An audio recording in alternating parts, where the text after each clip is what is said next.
Hello everybody, welcome back to Media Moogle. It's I, Ole Gamer Joe, back here with another Media Moogle review. Today we're taking a look at Concept Destruction for the PlayStation 4, Xbox One, Nintendo Switch, and PC. It will be released on the 22nd of this month, May. The game was developed by Thenice Games and published by Radaleka Games. So, 1995 was a pretty long time ago, but it's also, at least as far as my memory can recall, the last time I played a game quite like this, a full-on Destruction Derby style game. That game was actually called Destruction Derby back on the PlayStation original. Destruction Derby was always different than Twisted Metal for me because you didn't really have weapons per se. The weapon was the car. It was all about bashing into the other car, doing the most damage you can, and it's really no different here in Concept Destruction. You'll have a few different miniature cars here that are made out of cardboard to choose from, the majority of which are unlocked in the game's championship mode, with the goal being pretty simple, just to ram into the other cars in hopes of destroying them before they destroy you so that you are the last one standing or you survive the time limit.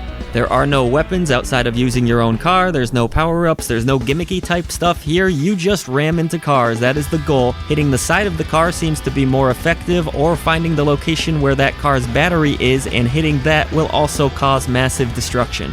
You'll go forward with the R2 button, if you're playing the PlayStation version anyways, and you'll go backwards with the L2 button. You can slam it in reverse, do donuts backwards, ram into other cars, do what you have to do to survive in this game. It's really such a simple concept, but it's easy enough for anyone to pick up, jump in, and have a really good, fun time playing.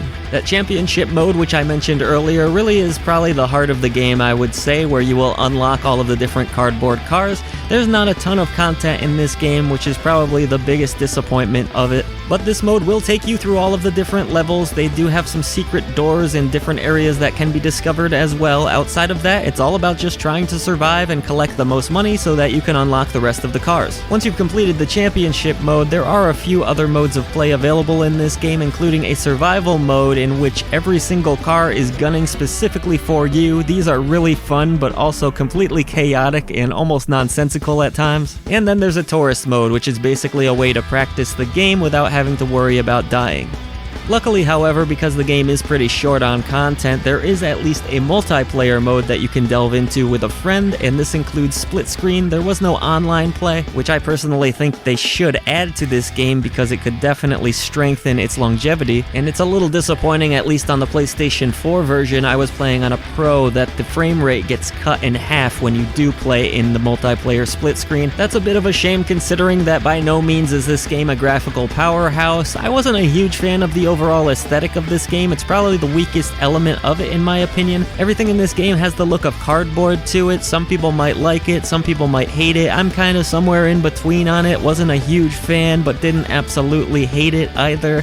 It's sort of boring. The levels are a little bit bland without any really interesting objects in them. There are some ramps which are difficult to climb up and actually hit the jumps off of, but for the most part a pretty stagnant looking game, and the cars themselves don't look all that interesting either.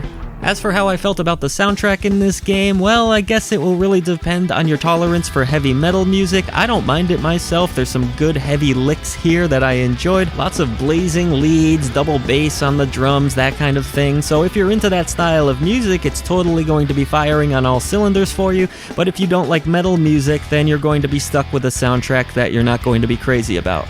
Concept Destruction is lacking in content. There's not a lot of things to unlock in the game, but it is a fun ride while you're on it, and I enjoyed it quite a bit. It was definitely nice to go back to the days of Destruction Derby. Just having simple gameplay, ramming into other cars is an absolute joy. Even though I wasn't crazy about the look of the game, I did ultimately fall in love with this simplistic but effective gameplay all over again. I think for this game to truly win over audiences and have long-term success, it will desperately need some more modes, including that much-needed online mode, which I do believe would add a lot of fun to this title. As it stands though, Concept Destruction is still a lot of fun. It won't entertain you for more than a few hours, and maybe you'll bust out the multiplayer here and there for some split-screen fun. If you've never played a Destruction Derby-style game before, this is not a bad entry point, and it's easy for anyone to get into, but if you're a fan of those older games like Destruction Derby, then you'll also appreciate it for its historical context and for just being downright fun. For more on Concept Destruction and all of our other content, head on over to MediaMoogle.net where we have some great podcasts for you to listen to. And if you have enjoyed our video coverage today, please do consider hitting the subscribe button below. If you really like us, you can head on over to patreon.com/MediaMoogle where we have 3 great tiers of content to choose from, or feel free to leave a donation in the description below. However you end up supporting Media Moogle, thank you for helping us bring a voice to the voiceless ones in gaming.